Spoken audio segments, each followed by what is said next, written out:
ఓం మహాగణాధిపతే నమ. ఓం గురుభ్యో నమ. ఓం శ్రీమాత్రే నమ.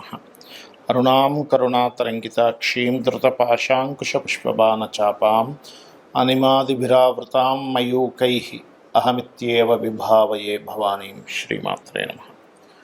ప్రేక్షకులకి ఆ లలితాంబిక అమ్మవారి యొక్క అనుగ్రహం పరిపూర్ణంగా కలగాలని మనస్ఫూర్తిగా కోరుకుంటూ మనం ఈరోజు ఏ నక్షత్రాల్లో ఉన్నటువంటి వారికి ఆ యొక్క దోషం ఏర్పడుతుంది. సహజంగా మనం పంచాంగాలు చూసుకున్నాం, ఫలానా నక్షత్రం అండి ఫలానా పాదంలో పుట్టారు, మరి వీళ్ళకి దోషం అంట అని అనుకుంటూ ఉంటాం. అయితే అది ఎంతవరకు ఉంటుంది ఆ దోషం? కేవలం నక్షత్రాన్ని మాత్రమే చూసుకోవాలా? వాళ్ళ గుణగణాలని నక్షత్రంలో మేళవించి చూసుకోవాలా?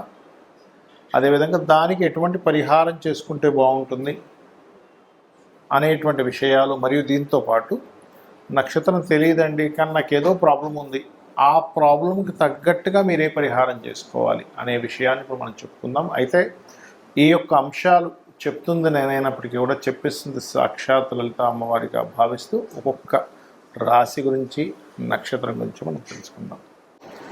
మీనలగ్నము, మీనరాశి. మీనం వారి కనుక చూసుకుంటే ఇక్కడ గమనించుకోండి, మీనంలో పూర్వాభాద్ర 4 ఉంటుంది. పూర్వాభాద్ర 4వ పాదం అంటే చక్కటి ఆధ్యాత్మిక యోగం, క్లారిటీ ఆఫ్ మైండ్. దేని మీద పెద్దగా ఎక్స్పెక్ట్ చేయకుండా అన్నీ మనం సేవ చేద్దాం, తర్వాత చూద్దాం ఆ రిజల్ట్ అదే వస్తుంది అనేది వంటిది ఉంటుంది. కాకపోతే ఎప్పటి వరకు గురువు పాడవకూడదు, అంటే నక్షత్రాధిపతి గురువు పాడవకూడదు. ఈ పూర్వభాద్ర 4 వారికి కూడా నక్షత్ర దోషాలు ఏమీ ఉండవు, ఏం టెన్షన్ పడకండి. ఇక ఉత్తరాభాద్ర నక్షత్రం కనుక చూసుకుంటే కాస్త ధర్మంగా ఉండాలనే ఆలోచనలు ఎక్కువగా ఉంటాయి వీరికి. అలాగే కాస్త వీరు దత్తాత్రేయుణ్ణి మరియు ఆంజనేయ స్వామిని ఆరాధించడం అన్ని విధాల ఉత్తమం. ఉత్తరాభాద్ర నక్షత్రానికి కూడా 4 పాదాలకి ఎటువంటి దోషము లేదు, గుర్తుపెట్టుకోండి. ఇక ఆఖరిగా మిగిలింది మనకి రేవతి. ఈ రేవతి నక్షత్రానికి ఏంటంటే ఇక్కడ బుధుడు కొంత నీచ పొందుతాడు.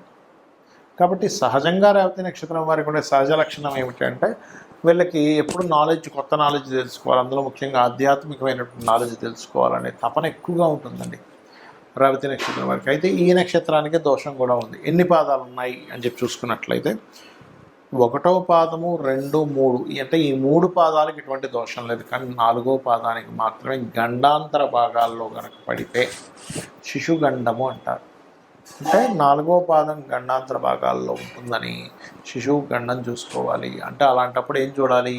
లగ్నం బలంగా ఉందా లేదా, చంద్రుడు చిన్నపిల్లలకు కారకుడు, చంద్రుడి యొక్క బలం ఎలా ఉంది, కేమద్రుమ యోగంలో ఉన్నాడా, పాపగత్యంలో ఉన్నాడా చూసుకోవాలి. 12 ఏళ్ళ వరకు కొంచెం జాగ్రత్తగా ఎక్కడ పడితే అక్కడ పంపించకుండా, కొంతమంది చూడండి పిల్లల్ని వదిలేస్తారు రోడ్ల మీద తెలియక, అది ఏమవుతుంది ఒక్కోసారి వెళ్ళి ఎక్కడో ఏదో దెబ్బలు తగిలించుకోవడం లాంటివి జరుగుతుంటాయి. కాబట్టి వీళ్ళకి చిన్నప్పుడే రేవతి నక్షత్రం 4వ పాద శాంతి చేయించుకొని నిత్యము వారికి విష్ణు సహస్రనామాలు వినేలా చేయండి. ఆ దోషం, ఆ యొక్క నామాలు వినడం ద్వారా దోషం పోతుంది, గుర్తుపెట్టుకోండి. అదొకటి చేయొచ్చు. ఇంట్లో వీలున్నప్పుడల్లా కూడా సంవత్సరానికి ఒకసారో 2 సంవత్సరాలకు ఒకసారో సుదర్శన హోమం ఆ పిల్లవాడిని కూర్చోబెట్టి చేసినట్లయితే 12 ఏళ్ల లోపల ఉండేటువంటి గండములు తొలగిపోతాయి.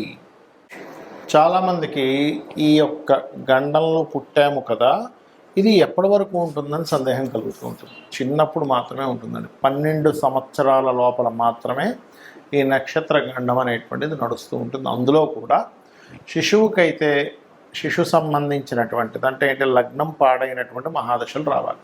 అంటే లగ్నం మీద పాపగ్రహ సంచారము, లగ్నాధిపతి వెళ్ళి పాపగ్రహాలతో కూడి ఉన్నటువంటి మహాదశ అంతర్దశలు రావడం, దానికి గోచారం అనుకూలించినప్పుడు మాత్రమే చిన్నతనంలో అనారోగ్యంతో బాధపడతారు. దానికి నక్షత్ర శాంతి మరియు అదేవిధంగా ఆ గ్రహశాంతి, నక్షత్ర గ్రహశాంతులు, శివాభిషేకం చేసుకోవడం, ఇంట్లో ఏదైనా పారాయణం చేయడము, చండీ పారాయణం లాంటివి చేసుకుంటే క్లియర్ అయిపోతుంది. పెద్ద అయిపోయిన తర్వాత మీరు దాని గురించి ఏమిటి 1% కూడా పనిచేయదు, గుర్తుపెట్టుకోండి. ఇక తల్లికి తండ్రికి అన్నారనుకోండి, ఇందాక నేను చెప్పినట్టుగా చంద్రుడు పాడవాలి, రవి పాడవాలి తల్లిదండ్రి అయితే, అప్పుడు వాళ్ళకి సంబంధించిన దానము శాంతి చేసుకుంటే అక్కడ క్లోజ్ అయిపోతుంది. దాని గురించి జీవితాంతం మీరు బాధపడుతూ ఆలోచించాల్సిన అవసరం లేదు. మేనమామ గండం అంటారు కొన్నిసార్లు, అప్పుడు కూడా వీళ్ళకి బుధగ్రహం పాడవ్వాలి. పిల్లల జాతకాలు బుధగ్రహం పాడవి, 6వ స్థానం కూడా పాడైతేనే. అలాగా కండిషన్ చూసుకోకుండా ఊరికే మేనమామకి గండం అట్టండి అనుకోవడానికి వీలు లేదు. ఇది ఖచ్చితంగా చెప్తున్నాను. మీరు కావాలంటే ఒక 10,000 జాతకాలు తీసుకొని రీసెర్చ్ చేయండి. నేను రీసెర్చ్ చేసి చెప్తున్నటువంటి అంశం ఇది ఖచ్చితంగా. అలాగే మరికొంతమందికి ఎలా ఉంటుందంటే వాళ్ళకి చిన్నప్పుడు నోట్ చేయరు, కానీ వాళ్ళకి ఏదో ఇబ్బంది వస్తుందండి, నాకేదో ఇబ్బంది ఉంది, నాకు తెలియట్లేదు, జాతకం లేదంటూ ఉంటారు. అలాంటప్పుడు 2 విధానాలుగా మనం తెలుసుకోవచ్చు. ఒకటి ప్రశ్న వేసి తెలుసుకోవచ్చు, అంటే వాళ్ళు అడిగిన సమయానికి ప్రశ్నలో వస్తుంది ఒకటి. ఇక రెండవది ఏంటంటే మనకున్న సమస్య బట్టి మనం తెలుసుకోవచ్చు. అంటే ఎలాగా, జీవితంలో అనీజీగా ఉంటున్నాను, ఎప్పుడు ఎవరి మీద ఒకరి మీద ఆధారపడుతున్నాను, నేను ఎప్పుడు ఎదగలేకపోతున్నాను అన్నప్పుడు లగ్నం ఎక్కడో పాడైంది, దశమం పాడైంది అని అర్థం చేసుకోవాలి. అలాంటప్పుడు మీరు ముఖ్యంగా చేయవలసింది ఏంటంటే లక్ష్మీ నృసింహస్వామి యొక్క ఆరాధన అద్భుతంగా పనిచేస్తుంది. అది మీకు లగ్నమా రాస ఏమక్కర్లేదు, లేదా హనుమత్ ఆరాధన మీకు ఖచ్చితంగా ఒక స్టేజ్కి తీసుకెళ్తారు స్వామివారు, కాకపోతే నమ్మకంగా చేసుకోండి. ఇక రెండవది ఏమంటే నాకు ఫైనాన్షియల్గా చాలా ఇబ్బంది ఉందండి అంటే, మీకు కనుక జాతకం తెలిస్తే, మీ జాతకం ఉంటే కనుక 2వ భావం ఎలా ఉందో చూసుకోవాలి. 2వ భావాన్ని ఏ గ్రహాలు కవలించున్నాయి, ఏ గ్రహాల మధ్య ఉంది, పాపకట్టెల్లో ఉందా, లేకపోతే దానికి వ్యతిరేకమైనటువంటి మహాదశా ఫలితాలు జరుగుతున్నాయి చూసుకోవాలి. అలాంటప్పుడు లలితా సహస్రనామాల్లో చక్కగా మీరు ఓం సంపత్కరీ సమారూఢ సింధుర వ్రజసేవితాయ ఏ నమః అనుకోవచ్చు. అదేవిధంగా ఓం ధర్మాధ్యక్ష ధనాధ్యక్ష ధనధాన్య వివర్ధనీయే నమః చదువుకోవచ్చు. అలా కాదండి, కొంతమంది అంటుంటారు, ఏమండి మాకు అన్నదమ్ములతోని అక్క చెల్లెలతోనే నా జీవితం అంతా పాడైపోయింది, మరి ఇప్పుడు ఎలాగా, నాకు వాళ్ళ నుంచి ఇంక విముక్తి కలగదా. ఇక్కడ మనం అర్థం చేసుకోవాల్సింది ఏమిటంటే అసలు వీళ్ళతో ఎందుకు వస్తుంది గొడవ, పూర్వజన్మల నుంచి వస్తున్నటువంటి వాసన అది. పూర్వజన్మల్లో మీరు ఇబ్బంది పెట్టి ఉంటారు వాళ్ళు, అందుకని ఇప్పుడు ఈ జన్మలో వారు మిమ్మల్ని ఇబ్బంది పెడుతున్నారనే విషయాన్ని అర్థం చేసుకొని వాళ్ళతో మొట్టమొదటిగా చేసుకోవాల్సిన రెమెడీ ఏంటంటే మీరు ఫస్ట్ గొడవలు మానేయాలి. చేస్తున్నా కొద్దీ జన్మలు వెళ్తూ ఉంటుంది, గుర్తుపెట్టుకోండి. అలాంటప్పుడు మీరు ఓం కర్పూర వీటి కామోద సమాకర్ష దిగంతర లేదా ఓం కనకాంగద కేయూర కమనీయ భుజాన్విత, ఇది మీకు ఏదైనా ఒక పని చేయాలంటే భయం వేస్తున్నప్పుడు కూడా జరుగుతూ ఉంటుంది. ఇక విద్య అబ్బదు కొంతమందికి, చాలామంది అనుకుంటారు ఈ నక్షత్రంలో పుట్టాం కాబట్టి విద్య అవ్వట్లేదు అనుకుంటారు. అది అలా కాదు, 4వ భావం పాడవుతుంది, గుర్తుపెట్టుకోండి. అప్పుడు మీరు చేయవలసింది ఏమిటి అంటే 4వ అధిపతి ఎలా ఉన్నాడు, బుధుడు ఎలా ఉన్నాడో చూసుకుంటూ పర్టికులర్గా మీరు మీ యొక్క జాతక చక్రంలో 4వ అధిపతి ఎలా ఉన్నాడు ఏమిటని చెక్ చేసుకొని దానికి సంబంధించిన రెమెడీలు చేసుకోవడము, అందులో ముఖ్యంగా హయగ్రీవ స్తోత్రం చదువుకోవడం చేస్తూ ఉండాలి. అలాగే ఓం శుద్ధ విద్యాంకురాకార ద్విజపంక్తి ద్వయోజ్వలాయై నమః చేసుకోవచ్చు. ఇక సంతానం లేదు, కొంతమందికి సర్పదోషాలు ఉంటాయి, దానివల్ల అవ్వదు, దానికి ఏమి కంగారు పడకుండా దత్తాత్రేయుడిని దిగంబర శ్రీపాదవల్లభ దిగంబర. అప్పులు ఎక్కువగా ఉన్నాయండి, అపర్ణాయై నమః.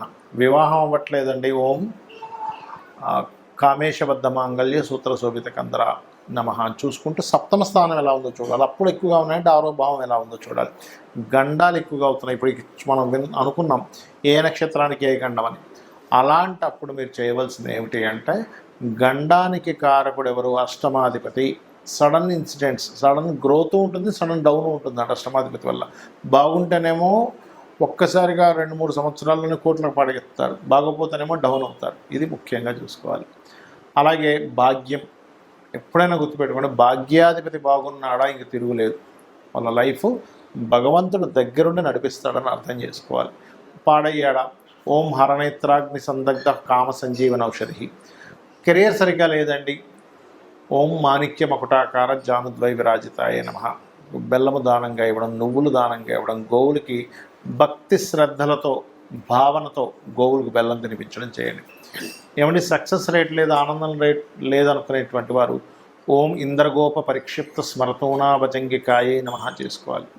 లేదంటే విదేశాలకు వెళ్దాం అనుకుంటున్నాను అన్నప్పుడు ముందు అసలు మీకు విదేశీ యోగం ఉందో లేదో చూసుకొని, ఇన్వెస్ట్మెంట్స్ విదేశాలు, తండ్రి యొక్క ఆస్తి అంతా కూడా 12వ స్థానంలో ఉంటుంది కాబట్టి విదేశీ వెళ్ళే యోగం ఉందండి, కానీ ఎక్కడో ఆటంకాలు జరుగుతున్నాయి అన్నప్పుడు హనుమాన్ చాలీసా చదవండి ఉదయం సాయంత్రం. ఖచ్చితంగా మీకు ఆ స్వామివారు మీకు ఏదైతే అవయోగంగా ఉందో ఆ యొక్క అడ్డును తొలగించి మీ యొక్క సంకల్పం నెరవేరేలా చేస్తారు. శ్రీమాత్రే నమః.